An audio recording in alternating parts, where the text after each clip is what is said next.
이번 제품은 예전 LG G4를 연상시키듯 후면 가죽 소재 느낌으로 디자인됐습니다.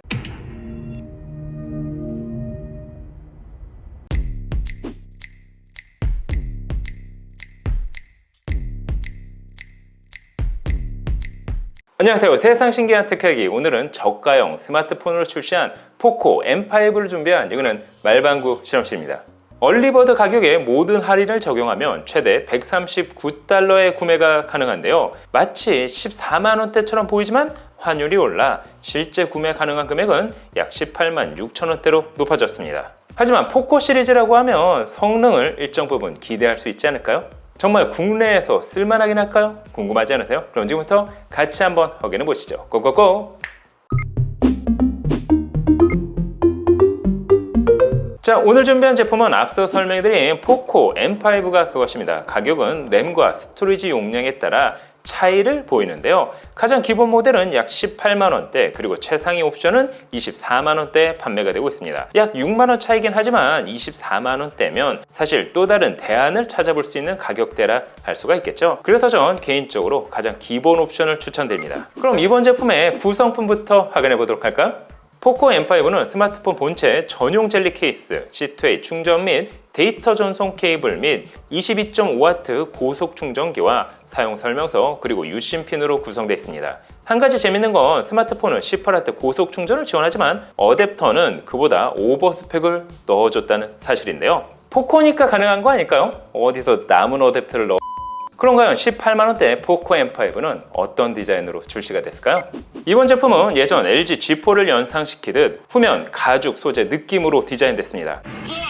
카메라 부분은 유광 유리 느낌으로 디자인했는데요. 멀리서 보면 심플해 보이지만 고급스러운 느낌은 없었습니다. 마감도 아쉬웠습니다. 물론 개인적인 느낌이라 사용자에 따라 다르게 느낄 수가 있겠죠. 컬러는 블랙, 그린, 옐로우까지 총 3가지로 출시가 됐습니다. 포코 시리즈라 하면 당연히 옐로우 컬러가 메인일 텐데요. 제가 보유한 블랙 컬러는 대략 이렇습니다. 제품의 사이즈는 163.99mm, 76.09mm, 그리고 두께는 8.9mm로 제작됐습니다. 중량은 201g으로 무거운 편에 속하는데요. 하지만 배터리가 5000mAh라는 점은 감안해 주시는 게 좋을 것 같습니다. 확실히 디자인은 호불호가 분명해 보이는데요. 그런가요? 이번 스마트폰의 디스플레이 품질은 어떨까요?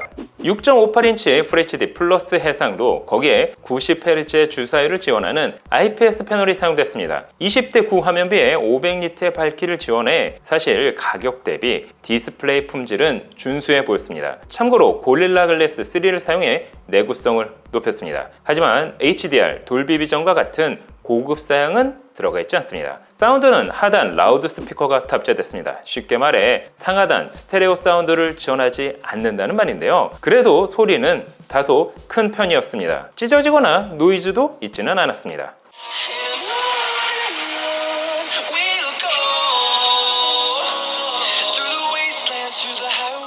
그럼 이번 스마트폰의 하드웨어적인 스펙은 어떨까요? AP는 TSMC 6나노 기반 미디어텍 헬리오 G99 프로세서가 탑재됐습니다. 2.2GHz 옥타코어로 제조사 측에 따르면 스냅드래곤 732G와 비슷한 성능을 제공한다고 하는데요. 정말 그럴까요? 그래서 긱벤치5로 테스트를 해봤습니다. 그 결과 멀티코어 점수는 1384점, 싱글코어 점수는 522점을 기록했습니다. 긱벤치 공식 사이트에 올라온 732G의 성능을 확인해본 결과 멀티코어 점수는 1668점, 싱글코어 점수는 552점 으로 스냅드래곤 732G의 성능이 훨씬 더 높게 나왔습니다. GPU는 말리 G57 MC2를 탑재했습니다. 게임 프레임 측정 벤치마크를 돌려봤습니다. 전체적으로 높은 프레임을 보여주지는 못했습니다. 모바일 배틀그라운드 역시 최대 옵션이 HD로 고해상도 옵션을 기대하기는 어려웠습니다. 하지만 모바일 던전 앤 파이터와 같은 게임은 무리 없이 구동 가능했습니다. 포코 시리즈도 성능 차이를 많이 보이는 만큼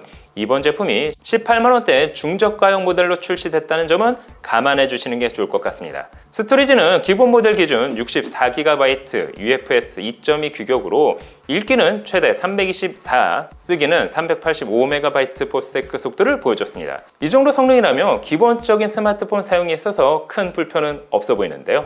고사양 게임과 다중 작업을 하지 않는다면 말이죠. 국내 30만원대 중저가 스마트폰과 비슷한 성능이라고 한다면 이해가 빠르겠죠. 네트워크는 LTE를 지원해 국내 유심으로 전화 및 데이터 사용이 가능했습니다. 그럼 이번 스마트폰의 카메라 성능은 과연 어떨까요? 후면에는 5000만 화소 f1.8의 메인 카메라, 200만 화소 접사 카메라, 200만 화소 뎁스 카메라까지 총 3개의 카메라를 지원합니다. 200만 화소 접사 및 뎁스는 큰 기대를 안 하시는 게 좋겠지만 메인 카메라는 가격 대비 준수한 성능을 보여줬습니다. 참고로 동영상은 FHD 30프레임까지만 지원합니다. 전면에는 500만 화소 f2.2 사양의 카메라가 탑재됐습니다. 스마트폰 측면에 위치한 전원 버튼에는 지문인식 센서가 내장됐습니다. AI 기반 얼굴 잠금 해제 기능도 내장되어 있습니다. 그럼 이번 스마트폰에 아쉬운 점은 없을까요?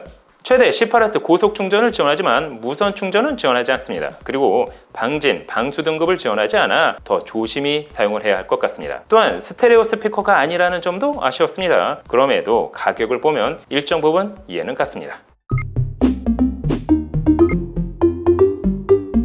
자, 오늘은 약 18만원대 판매가 되고 있는 포코 M5에 대해서 확인을 해봤습니다. 어쩌면 저렴해 보이지만 환율에 따라 가격이 달라지는 만큼 어떤 가격 변화가 있을지는 저 역시 알기가 어려운데요. 하지만 20만원이 안 되는 스마트폰에서 이 정도 디스플레이와 성능을 보여준다는 건 놀라지 않을 수 없었습니다. 그럼에도 디자인은 제 취향은 아니네요.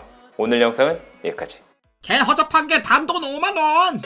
말도 안 돼! 쳐다먹을 것 같은 게 단돈 68,000원. 미쳤군. 가성비가 사망했잖아. 도와줘요. 말방구 가성비! 찾았다! 너에게 딱 맞는 가성비! 말방구 가성비.